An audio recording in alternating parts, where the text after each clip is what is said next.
चंद्र प्रभु भगवान की, मुनिषी प्रणब सागर जी, अनंत सागर जी, जैन सागर जी महाराज की। मन की बगिया है सुनी, हे गुरु घर बिन तेरे, आओ मन की वेदी पे मिटे ये कर्म अंधेरे। आपको सुनकर गुरुवर ज्ञान का दीप जला है, आपके ही होने से मान मेरा गला है। आप हो मेरी शरण, हो आप हो मेरी शरण, जीवन है ये अर्पण, कर लो स्वीकार जरा सा। मन के मंदिर में मेरे गुरु का हो वासा, मन के मंदिर में मेरे गुरु का हो वासा। आपका साथ रहे हो, शीश पर हाथ रहे, यही है मेरी आशा। मन के मंदिर में मेरे गुरु का हो वासा, मन के मंदिर में मेरे गुरु का हो वासा। जय जय। ओम नमः सिद्धेभ्यः।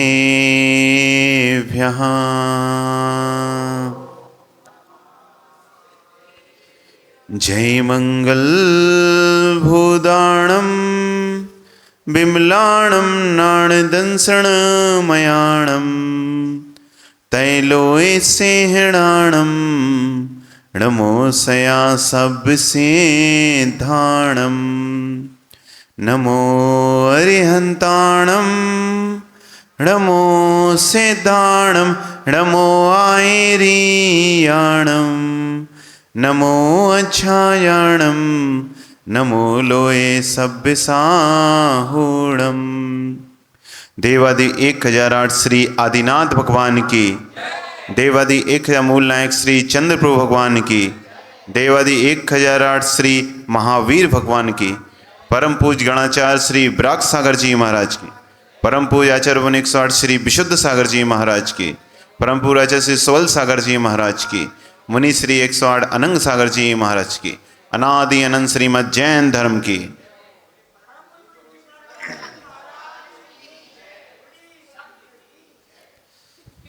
अब ज्ञानियों, हेलो। ये हमारा बहुत ही सौभाग्य है, पुण्योदय है, जो ऐसे निर्मल और उत्कृष्ट जैन कुल में हम सबने जन्म लिया, जहाँ आत्मा का क्रमिक विकास कैसे होता है बताया जाता है।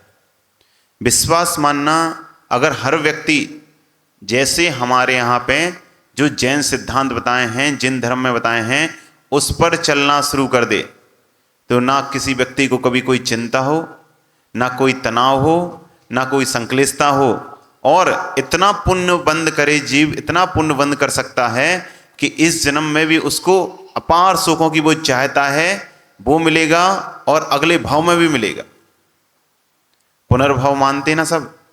पुनर्जन्म आप सभी मानते कि नहीं कि जीव का जन्म होता है फिर से? और आप मानो या ना मानो वो तो होता ही है। आपके मानने से या ना मानने से जन्म मरण तो रोक नहीं जाएगा। क्यों? क्योंकि हम खुद देखते हैं बहुत जगह जाति स्मरण हो जाता है, जीव को पुरानी बातें याद आ जाती हैं कई बार, है ना। और संस्कार कहाँ? जो ये करने के संस्कार ये कब से अनादि से लगे हुए हैं।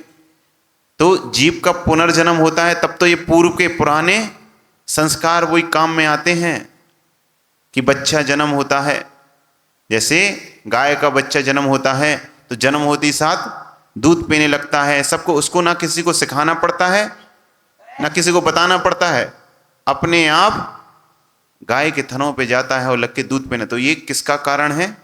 पूर्व के संस्कार। तो जैन धर्म पुनर्जन्म को स्वीकार करता है, लेकिन अवतारवाद को स्वीकार नहीं करता कि हमारे भगवान उतर के आते हैं और जीवों का कल्याण करते हैं। कभी नहीं। एक बार जो सिद्ध हो गया, एक बार जो सिद्ध अवस्था में सिद्धालय पहुंच गया, वह कभी वापस नहीं आएगा, नहीं आएगा। क्योंकि अगर वापस आने लग गए तो रागी द्वेषी हो जाएंगे, और रागी द्वेषी हो गए तो फिर भगवत्ता ही कहाँ बची, भगवान ही कहाँ बचे। कि भैया शुभम पे कोई आपत्ति आ गई, शुभम पे कोई आपत्ति आ गई तो भगवान कहें कि भैया हमारा शुभम हमारा भक्त है, भगवान महावीर कहें कि हमारी पूजा करता है, रोज हमारी जाप करता है, जो चलो भैया शुभम के हम कष्ट दूर कराएं, तो सिद्ध सलाह से आए वो तुम्हारे इस कष्ट दूर उतरने। तो ऐसा जैन धर्म में बिल्कुल भी नहीं है, भगवान कभी नहीं आते। एक बार जो सिद्ध हो गया तो हो गया। अब वो कितने भी कल्प काल बीत जाएं, कितने भी उत्पात हो जाएं, प्रलय आ जाए, बाढ़ आ जाए, भूकंप आ जाए, लेकिन भगवान लौट के आने वाले नहीं हैं। दूध से एक बार घी बन गया, दूध से एक बार घी बन गया, अब भाई घी दूध बनेगा? दूध बन सकता है क्या? अब वो कभी दूध ऐसे तो नहीं बनेगा रखा हुआ, लेकिन फिर भी पुद्गल में परिणमन तो चलता है। अगर रखा रखा चाहो कि अब घी बन जाए, घी दूध बन जाए, तो दूध बनने वाला नहीं है। लेकिन हमारी जैन धर्म की खासियत देखो, भगवान तो लौट के नहीं आएंगे, किसी अपेक्षा से नहीं आएंगे, क्योंकि जैन धर्म अनेकांत में है। तो अनेकांत भी अनेकांत रूप है, एकांत रूप नहीं है। अनेकांत भी कैसा है? अनेकांत रूप है। और घी से, दूध से घी बना है, घी से दूध भी बन सकता है। अब कैसे बोलो, कैसे बन सकता है? अब वही घी फिर से तुम गाय को पिला दो, वही घी, भैंस के दूध का घी, अब भैंस को घी पिला दो तो उसके पेट में जाएगा, फिर से वो दूध बन के आ जाएगा। अरे ये तो पुद्गल का पुद्गल में परिणमन है, पुद्गल का पुद्गल तो हो जाता है, लेकिन जो सिद्ध हो गए वे अब असिद्ध होने वाले नहीं हैं, वे लौट के आने वाले नहीं हैं। तो सिद्धों का जो जन्म मरण है वो खत्म हुआ है, लेकिन संसारी जीव का तो जन्म मरण चलता रहता है।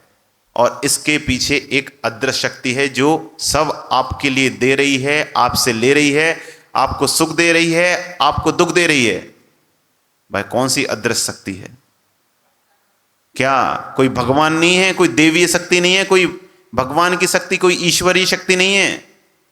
वे हैं आपके खुद के किए हुए कर्म हैं। जो आप चाहते हो मिलता है तो आप खुश हो, और जो नहीं चाहते हो, जो नहीं चाहते हो वो मिल जाए तो दुखी होते हो, और जो चाहते हो वो ना मिले तो भी दुखी होते हो, और ना चाहते हो भी बहुत कुछ मिल जाए तो बहुत खुश होते हो। तो ये सब इसमें क्या कारण है? हमारे कर्म जो दो प्रकार के होते हैं, एक पुण्य रूप भी होते हैं और पाप के भी, पाप कर्म भी हैं और पुण्य कर्म भी हैं। तो आप विश्वास मानो, आप लोग जितने घर पे रह के भी जितने खुश रहोगे, अंतरंग में विशुद्धि रही, मंद कसाय रही, तो घर पे रह के भी पुण्य का वन करोगे, पुण्य को बढ़ाओगे। और यदि घर पे रह के भी संकलिष्ठता की, मंदिर में आके भी, गुरु के पास आके भी संकलिष्ठता की, तो यहां पे भी क्या करोगे? पाप को ही बढ़ाओगे, यहां भी पाप से मुक्ति नहीं हो पाएगी। तो जो भी व्यक्ति जितने भी हैं, पिछले बार बताया था कि टेंशन, चिंता क्यों है ना? और आज तनाव, चिंता का ही दूसरा नाम तनाव है, अगर एक तरीके से देखा जाएगा तो, है ना? तनाव, स्ट्रेस, कि व्यक्ति उदास हो जाता है, तनाव हो जाता है, तनाव में चला जाता है। क्यों जाता है? क्यों? सबसे बड़ा कारण, जैसे चिंता का था ना, अपेक्षाएं, इसका भी कारण क्या है? अपेक्षा है, एक्सपेक्टेशन, कि जब हम दूसरों से अपेक्षा रखते हैं और वो वैसा करा नहीं, तो व्यक्ति किस में? तनाव में चला जाता है। तनाव में सबसे ज्यादा तनाव भी क्यों? अपेक्षाओं के, अत्यधिक अपेक्षाएं रखना, पहला कारण तो यही है। तो जैसे पहले भी बताया था कि अपेक्षा नहीं, क्या करना सीखो? उपेक्षा करना सीखो, इग्नोर करना सीखो, तभी आप आगे बढ़ पाओगे।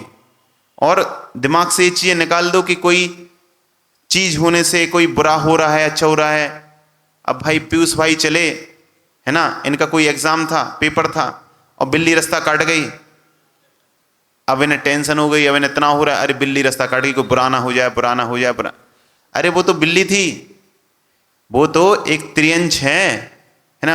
बिल्ली रास्ता काटने से कभी बुरा नहीं होता, अगर आपके पुण्य कर्म हैं तो चाहे बिल्ली रास्ता काट जाए, चाहे चूहा रास्ता काट जाए, चाहे शेर का रास्ता, कोई भी हो रास्ता काट जाए, कोई बुरा नहीं होने वाला, किसी का बुरा। और बुरा होना होता है तो क्या प्रत्येक दिन, हर रोज भारत में ही कितने एक्सीडेंट होते हैं, कितने लोग चले जाते हैं, सबका बिल्ली रास्ता काट रही है क्या?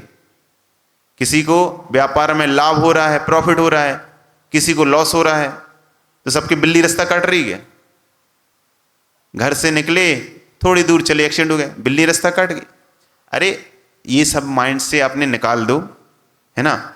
जो हाँ कुछ निमित्त होते हैं वो अशुभ के सूचक होते हैं, क्योंकि हमारे ग्रंथों में दिए हैं। ऐसा नहीं है सर्वथा कि कोई कार्यकारी नहीं है, ऐसा भी नहीं है, होते हैं। तो उन निमित्तों की वजह से कोई बुरा नहीं होता, बुरा होना होता है उसकी सूचना देते हैं। लेकिन हमारे पास सबसे बड़ी कोई शक्ति है, हमारा णमुकार महामंत्र। कौन सी शक्ति है? जैनों के पास। हम बोलते रहते हैं 84 लाख मंत्रों की उत्पत्ति होती है, 84। अरे एक बार श्रद्धा से भक्ति से पढ़ के तो देखो, एक एक पद मात्र आपने णमो अरिहंताणम ही पढ़ लिया ना, इतना पुण्य का बंद कराता है, 500 सागरों के पाप काट लेता है। तो तनाव से मुक्ति का सबसे पहले तो आप ये दुनिया की जो बातें चलती है ना, ऐसा हो गया वैसा हो गया तो ऐसा हो जाएगा, उसको दिमाग से निकाल दो, है ना, कि भैया रास्ता काट के बिल्ली तो कोई बुरा होगा। बुरा उनके साथ होगा जिनके पाप उदय में आने वाले होंगे। इसलिए हर क्षण अपने पुण्य बढ़ाने का पुरुषार्थ करो।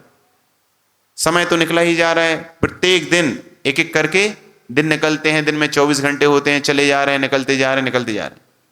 अब 24 घंटे की आप सुबह से लेके शाम तक की काउंट करो कि इन 24 घंटों ने आपने क्या क्या किया है। कितना समय व्यापार में लगाया, कितना मंदिर में दिया, कितना घर में दिया, कितना खाने में, सोने में, नहाने में, धोने में, कितना समय निकाला। तो अपनी आधी लाइफ, कहते हैं कि भैया कोई 50 साल के, 60 साल, 70, 80 साल तक जिए, लेकिन आधी लाइफ तो सोने में निकाल दी, है ना। और अब आजकल मोबाइल है, तो जितनी लाइफ बची है उसकी 25% तो मोबाइल ही ले लेता है आपका, और 10% खाने पीने सोने में चला जाता है। तो आपने अपनी इतनी जिंदगी में पुण्य को बढ़ाने वाली जो क्रिया थी वो कब की, उसके लिए कितना समय दिया?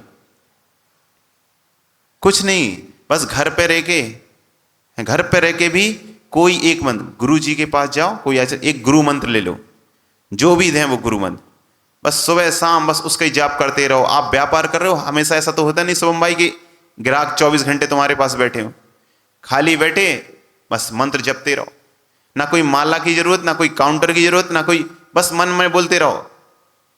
गुरु ने दिया अरहम नमा, अरहम नमा, अरहम नमा, अरहम नमा की जाप करते रहो। आप घर से मंदिर में आते हैं, मंदिर में शांति मिलती कि नहीं? एक पीस, एक ऑरा जो होता है, एनर्जी पॉजिटिव, उसको महसूस होता कि नहीं? वो एहसास में आता कि नहीं? क्यों आता है मंदिर में आके? घर पे मिलता ऐसा सुकून, ऐसी शांति ना घर पे मिलती है ना दुकान पे मिलती। क्यों? क्योंकि जो मंदिर में सुबह से लेके, मंदिर में सुबह से 5 बजे से हम देखते हैं लोग यहां जाते हैं, अभिषेक करते हैं, पूजन करते हैं, तो जो मंत्रों का जाप होता है, अभिषेक करते, ये एक एक मंत्र, एक एक बीजाक्षर, इनमें पॉजिटिव एनर्जी होती है। तो मंदिरों में वही गूंजते रहते हैं, तो यहाँ का जो ऑरा होता है एकदम पॉजिटिव हो जाता है, वो सकारात्मक ऊर्जा से, पॉजिटिव एनर्जी से भर जाता है। तो आप आते हो तो आपको वर्गणाएं वो प्रभावित करती हैं और शांति, एकदम शांति महसूस, है ना। तो ऐसे ही जो जितने भी मंत्र होते हैं, ओम हुआ, अरहम हुआ, ह्रीम है, ये सब इनके अधिष्ठित हजार देव होते हैं, इन्हीं से सिद्धियां होती हैं। तो इन मंत्रों को मात्र मन में सोचने मात्र से, आप कोई माला जरूरी नहीं है कि 108 बार करनी है, 1008 बार करनी है, 1.25 लाख जाप करनी है, 1.25 करोड़ करनी है। अरे जब बैठे तभी शुरू हो जाओ, अरहम नमा अरहम नमा अरहम नमा बोलना शुरू करो, हीरीम नमा, ओम ओम ओम। आप कैसे स्ट्रेस से फ्री नहीं होते, है ना। तो तनाव से निकलने के लिए सबसे पहले अपनी जो थिंकिंग है उसको पॉजिटिव करो। समय उतना ही है, समय टाइम उतना ही है, एक दिन में 24 घंटे ही मिले हैं। ज़्यादा फ्यूचर के बारे, यानी भविष्य के बारे में मत सोचो कि आगे क्या होगा क्या। अरे अपने प्रेजेंट को देखो, अभी प्रेजेंट को देखो। अगर आप वर्तमान में अच्छा कर रहे हो तो भविष्य तो अच्छा होगा ही होगा। कर्मों पर विश्वास है कि नहीं आपको? और कर्मों के विश्वास के साथ साथ अपने आप पे भी विश्वास करो। खुद पे भी आपको विश्वास होना चाहिए, खुद पे भी आत्मविश्वास आपका होना चाहिए, सेल्फ कॉन्फिडेंस भी होना चाहिए कि आप कर रहे हो तो वो होगा। और अपने मंत्र पे, हमारे ग्रंथों में लिखा है, झूठी बात है कि सच्ची बात है? कैसी बात है? झूठी है कि सच्ची है? विश्वास है आपको? बिल्कुल 100%, है ना। तो हमारे ग्रंथों में लिखा है कि आप अपने भगवान पे विश्वास करो, मंत्रों पे विश्वास करो, तो आपका भाग्य उज्जवल बनेगा ही बनेगा, पुण्य आपका बढ़ेगा ही बढ़ेगा।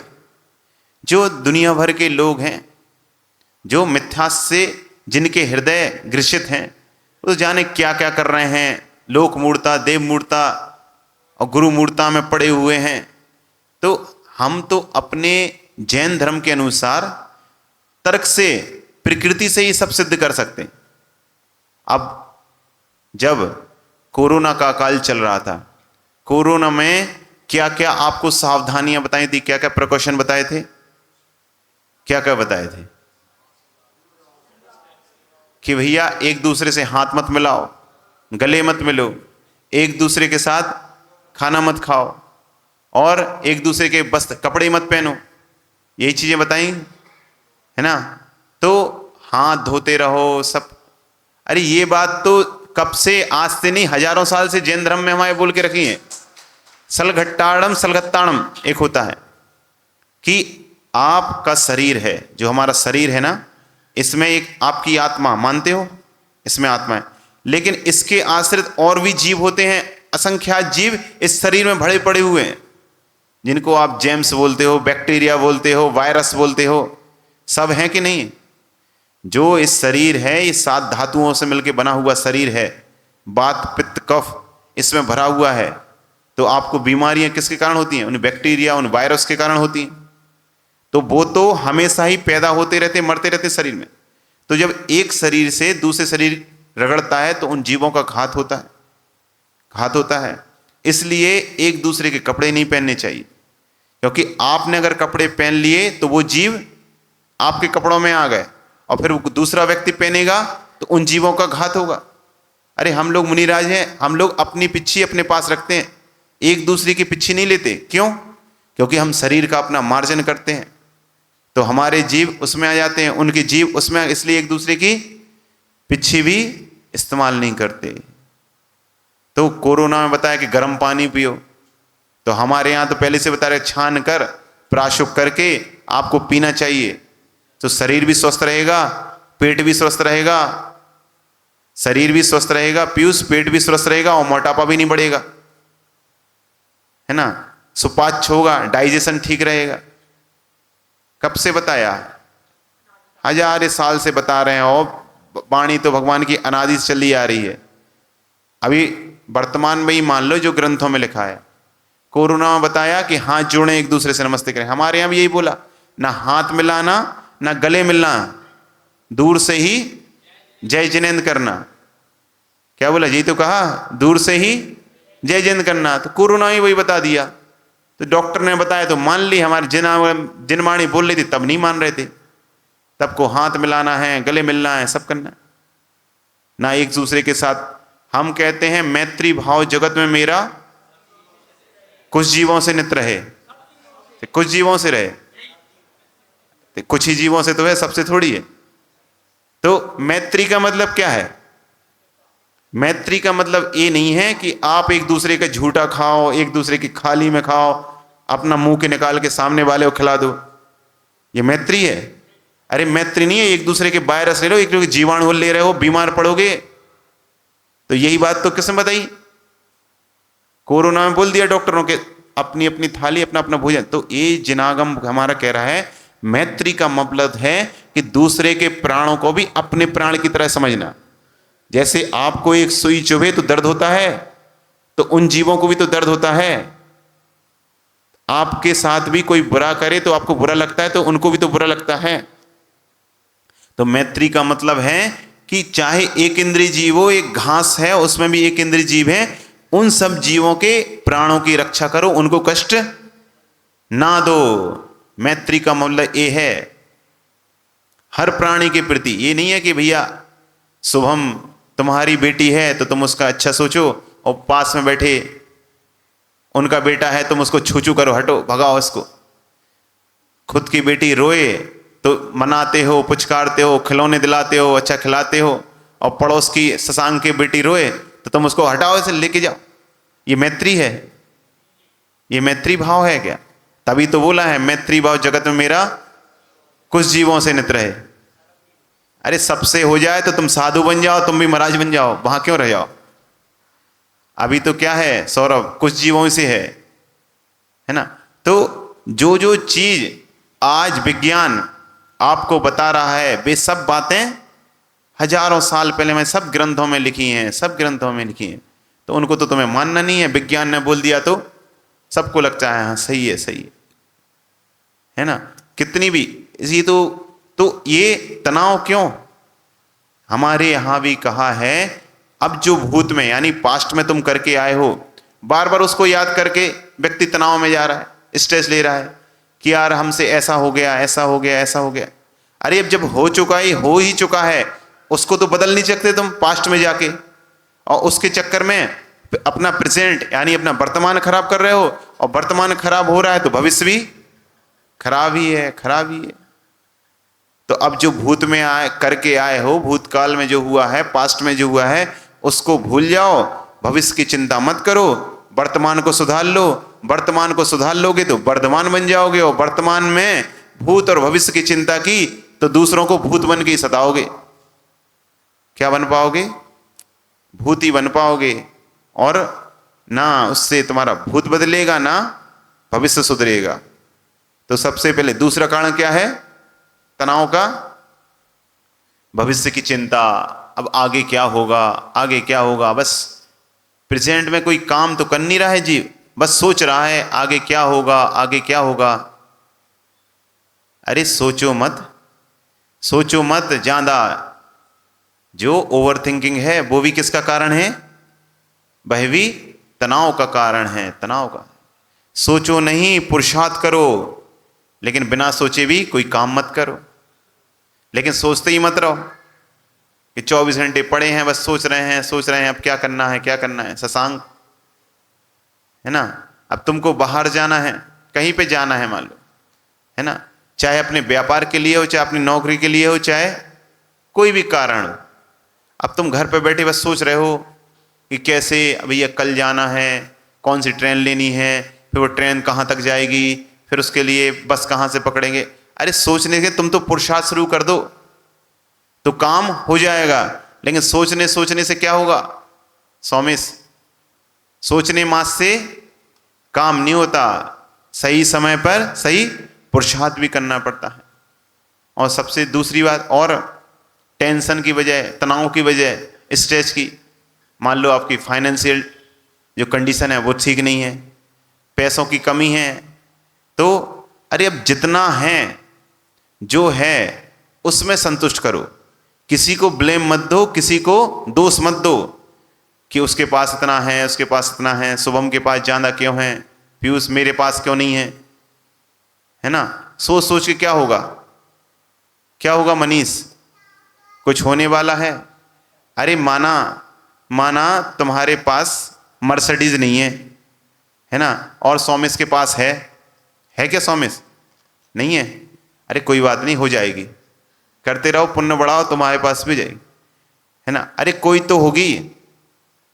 तो मनीष तुम सोचते रहे दूसरों को देख के कि अरे उनके पास उनके पास इतनी बड़ी बड़ी गाड़ियां हैं, सब है, मेरे पास कुछ नहीं है, कुछ नहीं। अब बेचारा तनाव में डूबा जा रहा है, डूबा जा रहा है। अरे जो है उसका आनंद तो लो। भले ही तुम्हारे पास मर्सिडीज ना हो, BMW ना हो, ऑडी ना हो, अरे कम से कम स्कूटी तो है।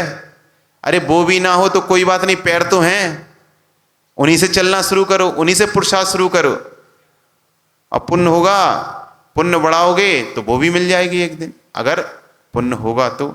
अब पुण्य नहीं है तो अपने पैरों ही से काम चलाते रहो। इस भाव में नहीं तो कहो पुण्य बढ़ाओगे तो अगले भाव में मिल जाएगा। तो उसके लिए भी तनाव में नहीं जाना है कि भैया पैसे नहीं, पैसे नहीं। हमारे पास तो कोई पैसे नहीं होते, हमें कोई तनाव में दिखे क्या? दिखे क्या? अगर मान लो पैसों की कमी से ही तनाव होता, अरे पैसों की कमी से तनाव नहीं आता है। पैसों के द्वारा जो तुम भोग सामग्री भोग नहीं पा रहे उसके कारण तनाव आ रहा है। तो किसी से शिकायत मत करो, जैसी कंडीशन चल रही है उसको एक्सेप्ट करना सीखो, क्योंकि जो भी तुम्हारी कंडीशन है वो किसी दूसरे की वजह से नहीं है। किसके कारण है? वो तुम्हारे खुद के कारण है। कोई इसमें कारण नहीं है कि भैया हमारे पास पैसे नहीं, हमारे पास सुंदर शरीर नहीं, हमारे पास गाड़ी नहीं, हमारे पास मकान नहीं। सोचते रहो, सोचते रहो और टेंशन में चले जाओ और तनाव में रहो और स्ट्रेस लो। होगा क्या? अच्छे खासे स्वस्थ थे, शरीर काम कर रहा था, तो तनाव के कारण वो और चला जाएगा, वो और बीमार पड़ जाओगे। तो अब वैसे ही एक कंडीशन खराब थी, वेल्थ नहीं थी, हेल्थ तो थी, अब वो हेल्थ भी चली गई, क्या होगा? कुछ नहीं होगा। फिर जिम्मेदारियां, अब घर की परिवार की जिम्मेदारियां हैं। अब घर परिवार की जिम्मेदारी है तो उसको निभानी पड़ेगी, निभानी पड़ेगी नहीं। अब जब आपने की है, अनूप भाई, अगर आपने शादी की है, अपने बच्चों को जन्म दिया है, तो जिम्मेदारियां तो निभानी पड़ेगी, निभानी पड़ी, कर्तव्य है। करी है तो क्यों सिद्धार्थ? की है तो निभानी पड़ेगी, करनी पड़ेगी, कर्तव्य है आपका। लेकिन कर्तव्य को धर्म मत मानना कि वो धर्म है। हाँ, कर्तव्य है, दोनों मिलके अब धर्म को, दोनों भगवान की पूजा करो, मुनि राजों के जोड़े से आहार दो, यह आपका धर्म है। एक दूसरे का धर्म का पालन कराना भी आपका धर्म है, वो भी धर्म है। तो जिम्मेदारियों को बोझ मत समझो, परिवार के साथ रहो, परिवार के साथ मिलके रहो, परिवार के साथ रह के अपने अपने काम अपने अपनी तरीके से करें, तो कोई तनाव नहीं, तनाव की कोई बात ही नहीं संसार में। अगर तुम स्ट्रेस लेना चाहो, तनाव तो छोटी छोटी सी बातों पे हो सकता है, और ना लेना चाहो तो कोई कारण, इतने कोई बहुत बड़े कारण नहीं है। स्ट्रेस में जाने के, तनाव में जाने बहुत बड़े बड़े कारण नहीं है, बस आलस, प्रमाद कि वो करेंगे कैसे। संसार में ऐसा कौन व्यक्ति है जिसको कोई प्रॉब्लम ना हो? बताओ, है क्या? क्या मुकेश अंबानी को प्रॉब्लम्स नहीं है क्या? उन्हें कोई समस्या नहीं है? जो गौतम अडानी हैं और जो बिल गेट्स हैं, एलन मस्क है, इनको कोई परेशानी नहीं है? अरे उनसे, आपसे तो उनको 1000 गुना ज्यादा परेशानी है। लगता है कि पैसे हैं तो कुछ नहीं है, उन्हें कोई बहुत सुख मिल रहा है। अरे पहले दूर के ढोल सौंवने होते हैं, सौंवने होते हैं। पैसा कुछ तो होता है लेकिन बहुत कुछ नहीं होता, नहीं होता। सब कुछ होता है, सब कुछ नहीं होता। कुछ तो होता है लेकिन सब कुछ नहीं है, बहुत कुछ नहीं है। ठीक है, घर गृहस्थी चलाने के अर्थ का अर्जन करना पड़ता है, लेकिन अपनी इच्छाओं को सीमित कर लो। जो आपकी इच्छाएं हैं, कंडीशन है, कंप्रोमाइज करना सीख जाओ। संसार में ऐसा कोई व्यक्ति नहीं जिसको कोई प्रॉब्लम ना हो, और संसार की ऐसी कोई प्रॉब्लम नहीं जिसका कोई सॉल्यूशन ना हो। सबके हैं, सबके हैं। एक बार क्या हुआ, एक बुढ़िया थी, वो क्या कहती थी? रुई को धुनती थी। रुई धुनना जानते हो क्या होता है? कपास आती है, धुनती है, फिर उसके बाद वो गद्दे बनते हैं, उसकी रजाइयां बनती हैं, है ना। अब क्या हुआ, वो बुढ़िया रुई को धुनती रहती थी। एक बार क्या हुआ कि 7 बैलगाड़ी भर के उसके सामने कपास आ गई, कपास आ गई। अब वो कपास तो आई थी, है ना, जरूरी नहीं था कि उसी को धुनना पड़े, लेकिन अब उसको क्या टेंशन हो गई कि कौन धुनेगा इसको, कौन धुनेगा, कौन बुनेगा। इतनी रुई कौन धुनेगा कौन बुनेगा, कौन धुनेगा कौन बुनेगा। अब उसको इतना तनाव हुआ, बस वो तो एक ही रट लगाई, कौन धुनेगा कौन बुनेगा, कौन धुनेगा कौन बुनेगा। बस सोचते सोचते अब शाम को उसने ना भोजन किया और सुबह तक बीमार पड़ गई।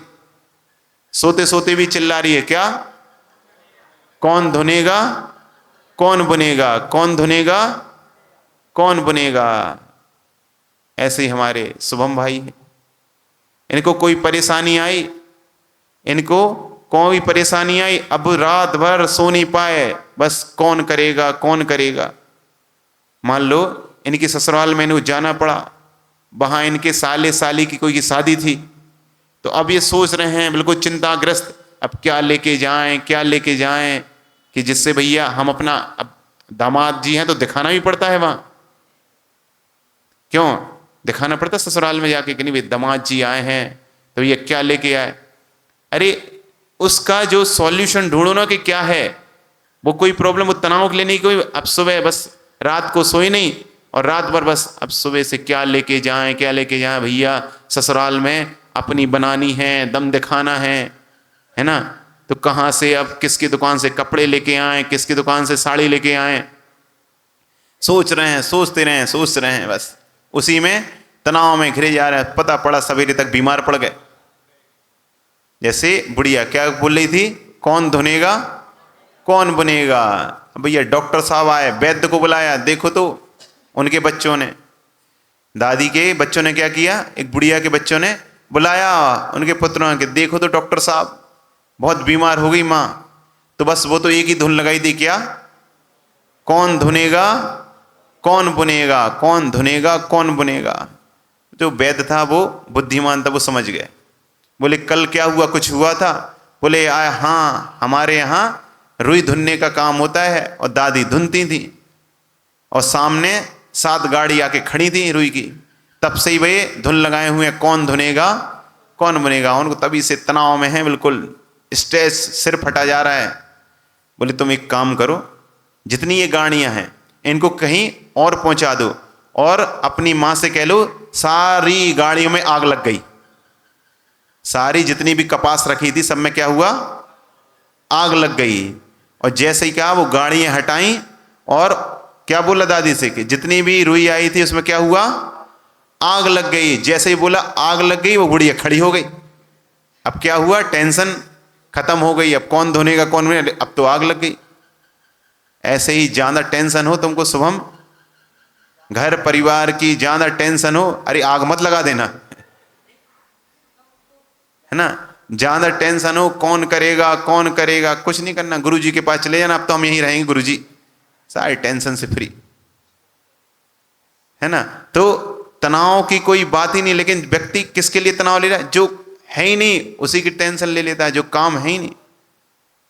तो तनाव तो ऐसी है, स्ट्रेस एक ऐसी चीज है कि आप लेना चाहो तो छोटी छोटी सी बात पे हो जाता है। अब हमारी माता इतनी सारी बैठी हैं, अब उनको इसी बात की चिंता, इसी की टेंशन है, सुबह तो बना लिया, शाम को क्या बनाए, शाम को क्या है, अब उसी में बिल्कुल चिंताग्रस्त हैं। ये कोई वजह है नहीं है। अरे ठीक है, बोल देना, जो खाने वाले हों उनसे बोल देना, देखो ये रखा है, ये बना रहे हैं, खाना हो तो खा लेना और नहीं खाना हो तो तुम्हें जो खाना हो वो ला देना, बात खत्म। तनाव उसमें क्या स्ट्रेस लेना, उसमें क्या टेंशन है। अब जो पढ़ने वाले हैं उन्हें पढ़ाई की टेंशन, पढ़ तो रहे नहीं है लेकिन टेंशन ले रहे हैं, पढ़ नहीं रहे हैं, पढ़े हैं, पढ़ नहीं रहे हैं, कहाँ कर रहे हैं नमी, पढ़े हुए हैं, बस टेंशन ले रहे हैं। भैया एग्जाम है, नीट का एग्जाम देना है, जेई का एग्जाम देना है।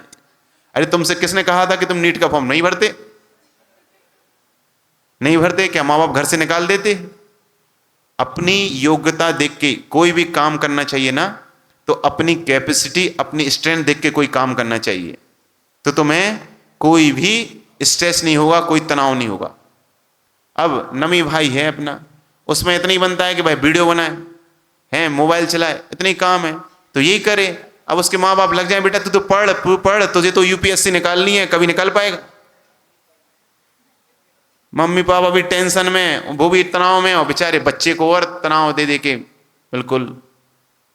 तो जितने बच्चों की स्ट्रेंथ है, आपको अपने बच्चों की योग्यता भी देखनी चाहिए कि भैया पढ़ सकता है तभी उसको बोलो, और नहीं पढ़ सकता है तो शांति से कहो बेटा तू तो बीकॉम बेकाम कर ले आराम से, और बैठ के डिग्री लेके दुकान बैठ जा, किराने की दुकान कर सकता है तो किराने की कर ले, कपड़े की कर सकता है कपड़े की कर ले, खिलौने की कर सकता है तो खिलौने कर दे, कोई बात नहीं है ना। जरूरी नहीं है कि डिग्री से ही सब कुछ मिलता हो, जरूरी नहीं है कि डिग्री से ही मिले, बिना डिग्री के भी बहुत ऊपर जाने वाले लोग होते हैं। तो जिसमें जिसकी रुचि हो, जिसमें जिसका इंटरेस्ट हो, वो काम करो तो स्ट्रेस नहीं होगा। अब योग्यता है नहीं, कैपेसिटी है नहीं, स्ट्रेंथ है नहीं पढ़ने लिखने की, जबरदस्ती माँ बाप लगे हैं पीयूष से, अरे पीयूष तू तो कर, सौरभ तू तो वकील बन के दिखा, वकील बन के दिखा। अरे मन लगता नहीं है तो क्यों बेचारे को तनाव में डाल रहे हो, खुद भी तनाव ले रहे हो और बच्चों को भी तनाव दे रहे हो। नहीं करना चाहिए, नहीं करना चाहिए। अब अगला तनाव का रिलेशन, भैया अपने रिश्ते नाते उनसे निभाना है और उनसे नहीं निभा पा रहे हैं, सो तनाव में जा रहे हैं, है ना। वहीं भी भाई अपेक्षाएं आ जाती है, एक्सपेक्टेशन, माँ बाप को बच्चों से, बच्चों को माँ बाप से, है ना, भाई को भाई से, बहन को भाई को बहन से, पति को पत्नी से, सबको एक दूसरे से क्या है, अपेक्षाएं हैं, और वो पूरी नहीं हो पा रही है तो क्या हो रहा है, क्या हो रहा है शशांक, फिर टेंशन, और टेंशन के कारण तनाव, और तनाव जहां लिया तो वहां बीमारियां हैं, बीमारी। और उसके बाद है आजकल का जो सबसे मुख्य कारण है, वो है आपका खान पान। कैसा है, जो आप सुबह से लेके शाम तक जो आप भोजन करते हो, क्या कर रहे हो, सुबह के नाश्ते से लेके और दोपहर के भोजन से लेके रात को तो करना ही नहीं चाहिए, शाम के भोजन तक आप क्या क्या खा रहे हो, क्या क्या खा रहे हो, वो भी एक वजह किसकी है, तनाव की, टेंशन की है। क्यों? क्योंकि आप यदि सुपाच्य भोजन जो इजी डाइजेस्ट हो जाता है, आसानी से पच जाता है, वैसा भोजन नहीं करते हो, और अत्यधिक बहुत ही ज़्यादा, है ना, पैकबंद foods, fast food, junk food, और इनका सेवन करते हो, इनको खाते हो, तो नियम से आप चिंता में जाओ। क्योंकि जो आप भोजन करते हो, अपने शरीर में 7 धातुएं होती हैं, रस, मांस, मज्जा, मेधा, रुधिर, शुक्र, अस्थि जो होती, ये किससे बनती हैं, जो आप खाते हो, जो आप भोजन करते हो उससे से बनते हो। तो जैसा खाओगे ब्लड वैसे तो बनेगा, जैसा खाओगे वैसे ही ब्लड बनेगा। वात पित्त कफ, आयुर्वेदिक के अनुसार शरीर में 3 चीजें होती है, क्या, वात पित्त और कफ। तो आप जैसा भोजन करोगे वैसे ही आपका ब्लड बनेगा, और पूरे शरीर में क्या दौड़ रहा है, आपके शरीर में क्या दौड़ रहा है, ब्लड ही तो दौड़ रहा है, रक्त ही तो दौड़ रहा है, खून ही तो दौड़ रहा है। और माइंड को कौन कंट्रोल की है, कौन, रस नाम का एक पदार्थ होता है ना, जो स्मरण शक्ति को बढ़ाता है, वो सब करता है। तो ये खान पान का भी अपने माइंड पे, अपनी सोच पे बहुत गहरा प्रभाव, गहरा क्या, पूरे ही प्रभाव पड़ता है। जैसा जितना निरामिष भोजन करोगे, सात्विक भोजन करोगे, उतने भाव भी विशुद्ध होते हैं, और उतना जल्दी, जैसे भोजन यदि आसानी से पच जाए तो व्यक्ति स्वस्थ भी रहता है और माइंड पे ज्यादा जोर भी नहीं पड़ता है। तो खान पीन खूब खाओ, पीयूष तुम तो खूब कचौड़ी खाओ, खूब टिक्की खाओ, दूसरों से बोल बोल के खिलवाओ, है ना, खूब चाउमीन, नूडल्स, और क्या क्या आ रहे हैं आज का, burger, hot dog, bulldog, momo, जो भी है ना, जो भी चीज हो, जितने भी ये चीजें आ रही हैं, इनमें क्या है, अगर उनको बनते हुए देख लोगे आप, कोई ठेला वाला, कोई होटल वाला, कभी उनकी किचन में जाके देख लेना, है ना, जब शाम को जब सब खत्म हो जाता है तो सब कुत्ते चाटते मिलते हैं, बर्तन मिलते हैं, देखा कभी?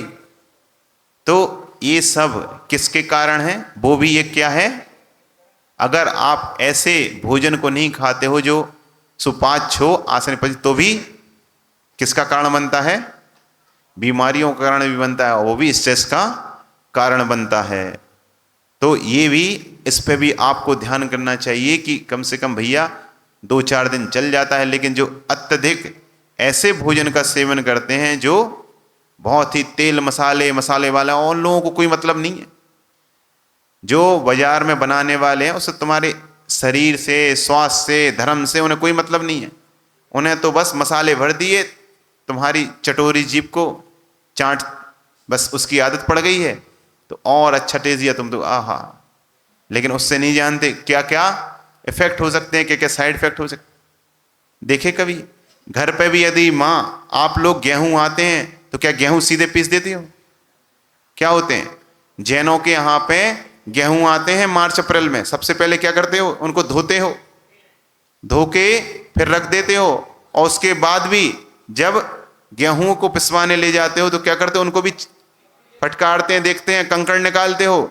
उसके बाद भी, पीसने के बाद भी आटे को भी छानते हो, चालते हो, तब जाके रोटियां बनती हैं। एक एक कंकड़ को निकाल देते हो। घुने अगर अनाज है तो उसको हटा देते हो। तो दुकानदार जो बाजार वाले वो सब देख रहे हैं, इतना कुछ कर रहे हैं? कुछ नहीं, बाजार से आटे के पैकेट लेके आए, उन्हें तो बना दिए, चाहे उसमें कीड़े हों चाहे कुछ हो, वो सब गप कर गए। तो किसका कारण है? ये भी एक तनाव का कारण है, तनाव का कारण है। यहाँ सुबह से उठ के नहा धो के किचन में जा रहे हो, सुबह से उठ के नहा धोते हैं क्या? कुछ नहीं है, जहां जैसे खड़े हैं वो चाट वाले देखते हैं, वही पानी बाहर रहता है, उसी में हाथ धोते रहते हैं, वही पानी काला पड़ गया। साफ हाथ हो तो और गंदे हो जाएं, लेकिन नमी को तो वही पानी की टिकिया में जा रही। कान में खुजा तो कान में भी खुजा लिया, अब वही हाथ किस में डाल दिए? पानी में डाल दिए, तो और पीयूष को और टेस्ट मिल गया। फिर तो पसीना भी आया तो क्या किया? वहीं के वहीं हाथ में साफ किए, वहीं फिर वही आटे में लग गए। अब तो और अच्छा नमकीन टेस्ट आए। तो ये भी जब एक बार देख लेना बना के कैसे बनता है, ये भी किसका कारण है? ये भी तनाव, ये भी मस्तिष्क में अगर शुद्ध रक्त नहीं पहुंचता आपके, तो वो भी तनाव का कारण बनता है, तनाव का कारण बनता है। और जब आपको तनाव होता है, जिसको स्ट्रेस में जो 24 घंटे रहता है, तो चेहरे की चमक भी चली जाती है, शरीर तो दुबला हो ही जाता है शरीर भी। और दुनिया भर की जो आजकल बीमारियां हो रही हैं छोटी उम्र से ही। पहले तो भैया बहुत कम सुनने को मिलता था, किसी को हार्ट अटैक हो रही है, किसी को डायबिटीज हो रही है, किसी को बीपी की प्रॉब्लम आ रही है ना, थायराइड, जाने कौन कौन सी दवाएं, कौन कौन सी बीमारियां हो रही हैं। लेकिन आज तो छोटे ही से सबको होने लगी।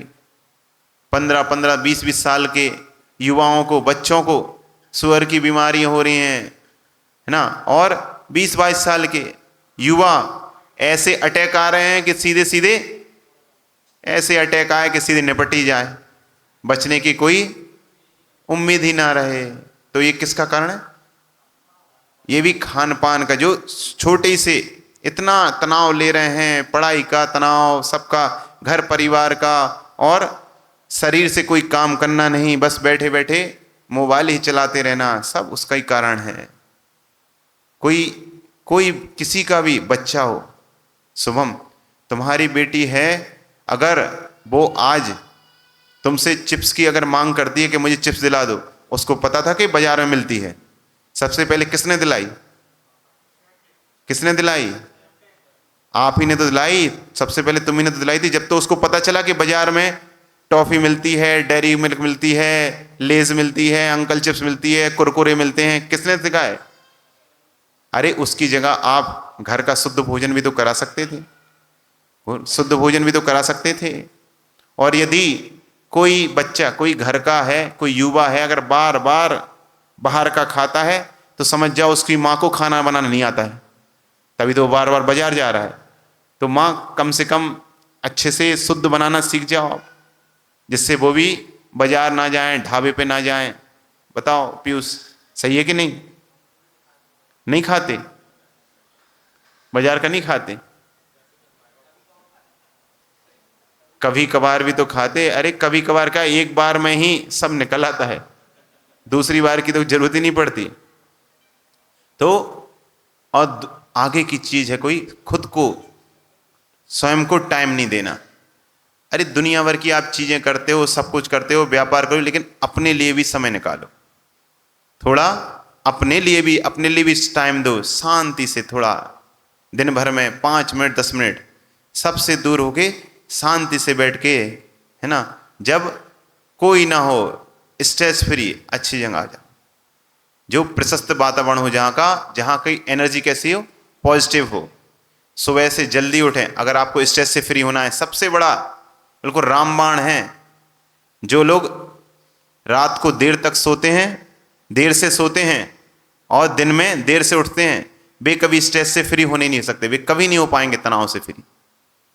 जो सुबह से उठ के थोड़ा योग करें, अभ्यास करें, ध्यान करें, मंत्रों का जाप करें, फिर सुबह से देखो फिर कोई स्ट्रेस नहीं होता। अपने मुनिराजों को देख लो, सुबह से जल्दी उठ जाते हैं, 3 बजे से, हमारे आचार्य 3 बजे कैसे भी हो उठ ही जाते हैं, सुबह से उठ के सामायिक करते हैं, मंत्रों का जाप, ध्यान करते हैं।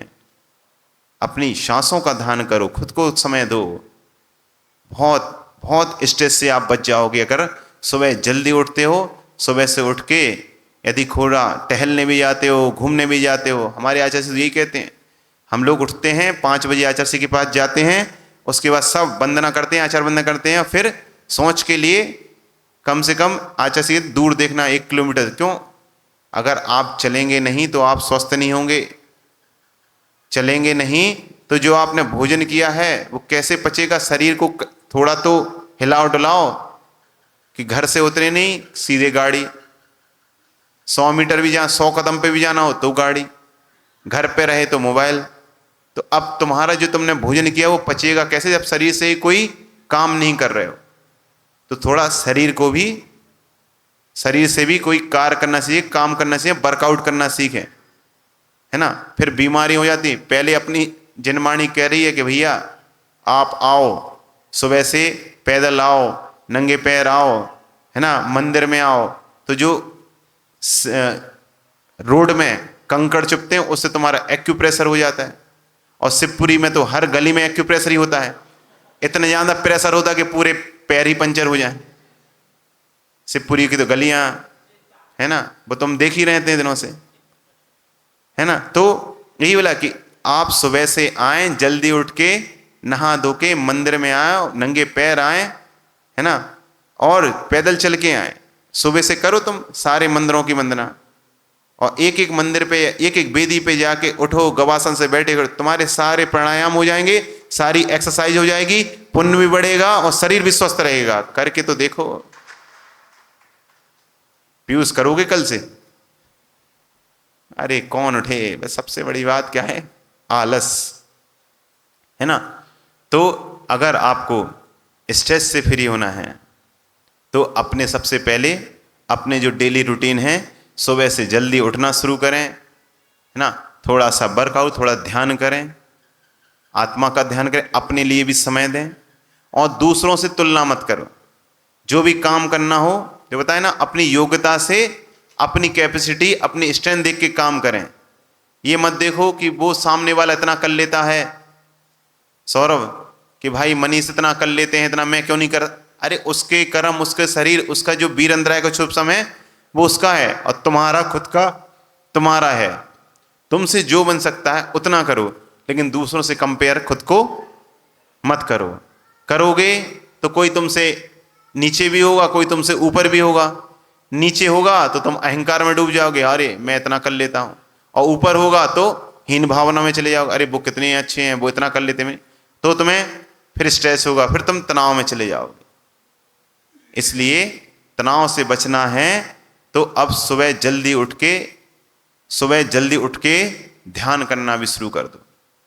मंत्रों का ध्यान करो, जिससे तुम्हारे अंदर पॉजिटिविटी आए, जो नेगेटिव थिंकिंग है और ओवर थिंकिंग ये सब निकलें, है ना। जैसे बताए ना, गुरु मंत्र, कुछ नहीं करना है, सुबह से उठो, अपनी छत पे अच्छे साफ सुथरे स्थान पे जाओ, है ना, हाथों पे हाथ रखो, और कुछ नहीं, ज़्यादा कोई मुद्रा भी नहीं बना सकते, दोनों हाथों को जोड़ लो, दोनों हाथों को जोड़े। ये नमस्कार मुद्रा है। शांति से 2 मिनट तक पूरा अपना ध्यान अपनी सांसों पे ले जाओ। धीरे धीरे सांस को लो, धीरे धीरे सांसों को छोड़ते जाओ, छोड़ते जाओ। और फिर एक एक सांस पे सांस लिया, मंत्र का जाप करो, अरहम नमः, अरहम नमः, बिल्कुल धीरे धीरे, अरहम नमः, अरहम नमः करो। सब लोग आंखें बंद करो, दोनों हाथों को जोड़ो, है ना, और आंखें बंद करके बोलो अरहम नमः, अरहम नमः, अरहम नमः।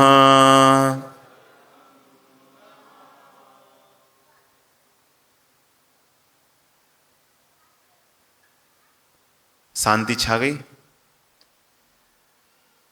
बस इसी शांति का अनुभव करना है। आया कि नहीं, एकदम साइलेंस। मंत्र जपने के बाद पॉजिटिविटी आ जाती है शरीर के अंदर। अभी तो आपने 3 बार पढ़ा, ऐसे ही 30 बार करो, 30 बार नहीं 300 बार करो, 300 बार नहीं 3000 बार करो, 3000 बार नहीं 3 लाख बार करो। जितना ज्यादा करोगे उतना तुम्हारा पुण्य भी बढ़ेगा, उतना पीस, उतनी शांति तुम्हारे अंतरंग में, तुम्हारे माइंड में आती जाएगी, आती जाएगी, आती जाएगी।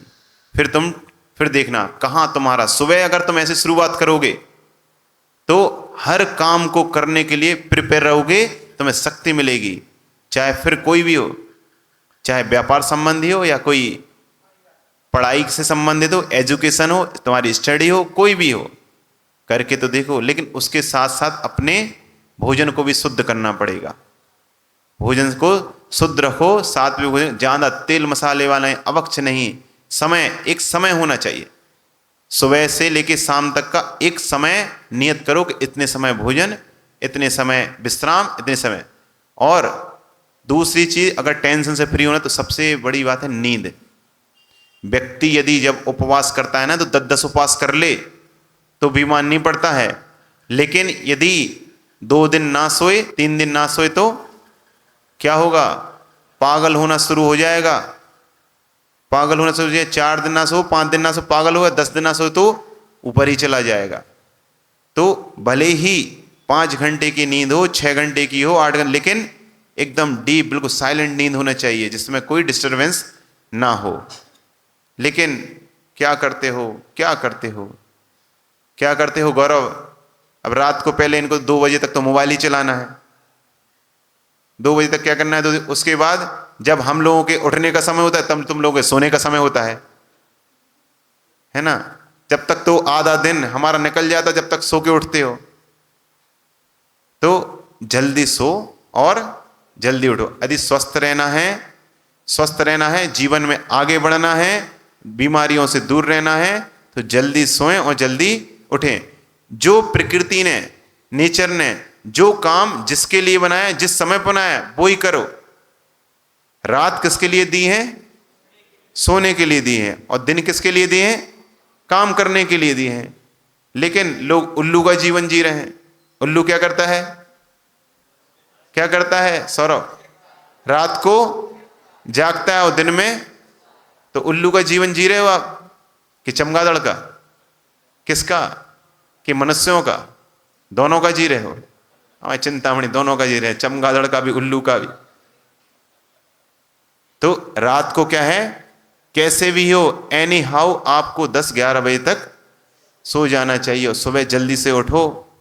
जल्दी से उठ के जो हमने ध्यान, ऐसे आप ध्यान करो, मेडिटेशन करो। सुबह से उठ के थोड़ा टहलने जाओ, फिर मंदिर आओ, भगवान की पूजा अभिषेक करो।